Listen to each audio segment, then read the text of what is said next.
চাঁদাবাজি, ডাকাতি যখন লাফাই পড়লে পুলিশে, ওই পুলিশ সাথে কুখা, পচা কুখা। আমার একটা বিষয় জানার আছে, সড়ক ও জনপথ আইন আছে। গাড়ি কিভাবে চললো না চললো, গাড়ির কাগজপাতি, ড্রাইভার কি ভুল করলো না করলো, সর্ব বিষয়ে তো সড়ক ও জনপথের একটা আইন আছে। সড়ক নিরাপদ তার আইন, চালক কিভাবে গাড়ি চালাইলো সেই আইন, গাড়ির কাগজপত্র ঠিক আছে কিনা এই আইন, ইত্যাদি ইত্যাদি। এই নিয়ন্ত্রণ করার জন্য পুলিশ, ট্রাফিক পুলিশ আছে। তারা সর্বদাই চেষ্টা করে গাড়ির কাগজপত্র ঠিক থাকবে, ড্রাইভারের লাইসেন্স ঠিক থাকবে, ড্রাইভার ঠিক মতো চালাইবে। তো আমার কাছে একটা প্রশ্ন, এই নিরাপদ সড়কে চাঁদাবাজি, ডাকাতি, বিভিন্নভাবে অন্যায়ভাবে গাড়ি ভাঙচুর, এইগুলো তো কোনো পুলিশ ট্রাফিক নিয়ন্ত্রণ করে না। এগুলো কারা করবে? আমার প্রশ্ন এটাই। পাথরঘাটা গেছিলাম, 100 টাকার টোল স্লিপ ধরাই গেছে। কিছুদিন আগে 150 টাকা বন্ধ ছিল, এখন 50 টাকা কমাইছে, 100 টাকা নিছে। এই 100 টাকার স্লিপ, এটা সরকারি টোল আদায়ের রসিদ যদি এরকম হয়,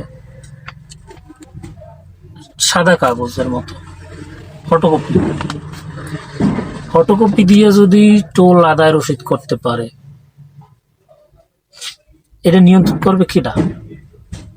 এটা সড়কের তো বিষয়, এটা ট্রাফিক পুলিশ দেখবে না থানা দেখবে না কেটা দেখবে? আমার বিচার তো তৈরি না, আমি তো বুঝি না।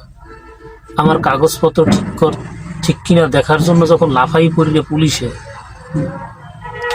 দৌড়িয়ে পুলিশে, গাড়ি আসার পর থেকে অনেক ট্রাফিক পুলিশ নিহত হয়, আহত হয়। এই চাঁদা নিয়ন্ত্রণ করার জন্য আমার কেন তারে ডাকা লাগবে? আমি একবার পুলিশে কইছিলাম, ওই অভিযোগ করে, আমি এখন গালি দিলাম, ওই পুলিশ সাথে গুখা, পচা গুখা।